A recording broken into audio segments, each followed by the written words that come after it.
कि नाच के नशा में एक कसियम रोटियों ना ही खा लो। इधर आइए, हमारे अखिलेश कश्यप जो विवाद के भंडार हैं, ये मेरे जिंदगी में जब से आए हैं तब से मैं निश्चिंत नहीं हूँ। बाबा बाबा आप महापुरुष हैं, आप पैर मत छुआ करिए। आप ब्राह्मण कुल के आदमी हैं और इस धरती पे ब्राह्मण पूजनीय होता है, इसलिए आशीर्वाद दीजिए। मैं कितना बड़ा स्टार हूँ ये मायने नहीं रखता, मैं आपका छोटा भाई हूँ ये मायने रखता है। इनका लिखा हुआ रामायण आप लोगों ने सुना ही होगा, बहुत अच्छा रामायण लिखते हैं। 2 रुपया हो 2 रुपया कि गोरी तोरी चुनरी बझल कौआ जान मारे लहंगाई लखनऊ।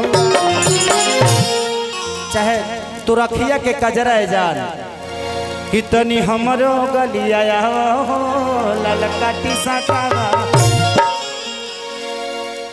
कि हमारी जान आज हरदी से बड़ी कि कहे बाबा अखिलेश दीनवा नहीं खेबू दूर हमारे नाम से चिन्हबू तू हो जाइबू मशहूर।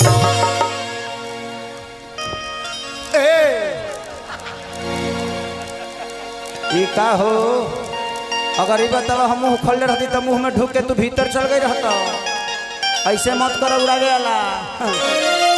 चलिए अखिलेश बाबा का बहुत बहुत योगदान है और अच्छे अच्छे गाने देते हैं। मैं चाहता हूं कि एक जोरदार ताली अखिलेश बाबा के लिए बजा दीजिए।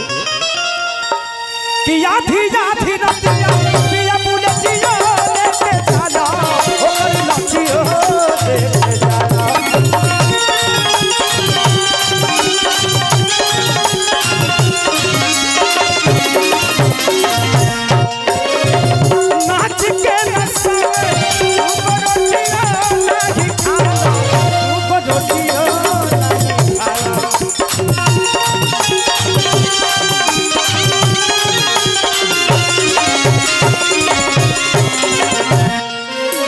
ये गाना माने हमारे राघवेंद्र भैया के सौजन्य से मैं टीम कंपनी के लिए गाया था और सपना चौहान के जीवन की पहली भोजपुरी गाना थी।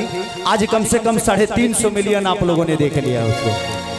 तो चाहे पिया कमाई कुल्ही उड़ाई रे गैलाना हो उड़ाई रे गैलाना एगो नचनिए कारण एगो नचनिए कारण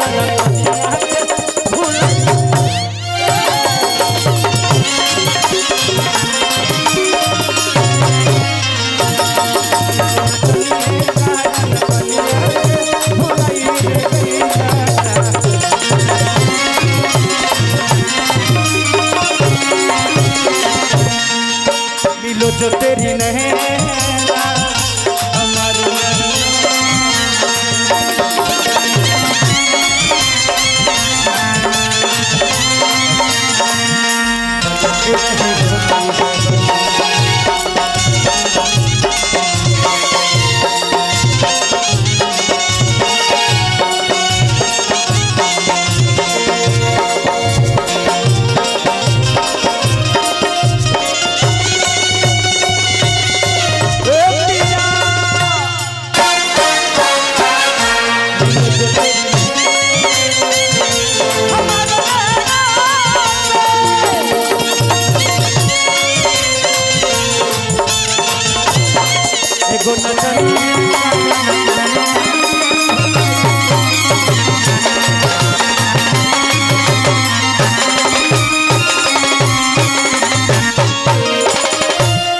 और एतिया कहती है कि छोड़ी के गईला लागल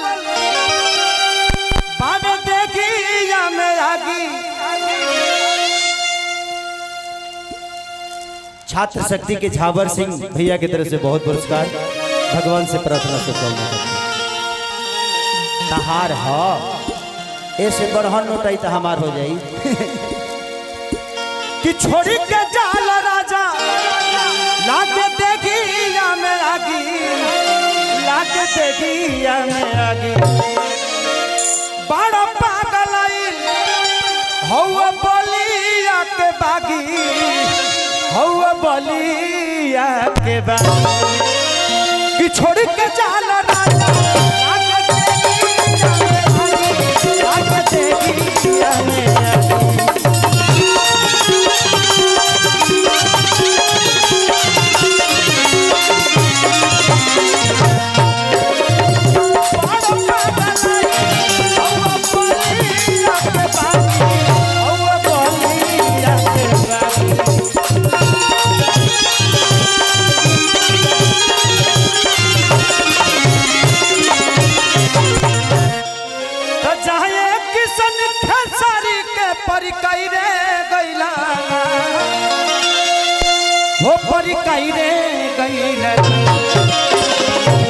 एगो नचनिए कारण एगो नचनिए कारण कन्या भुलाई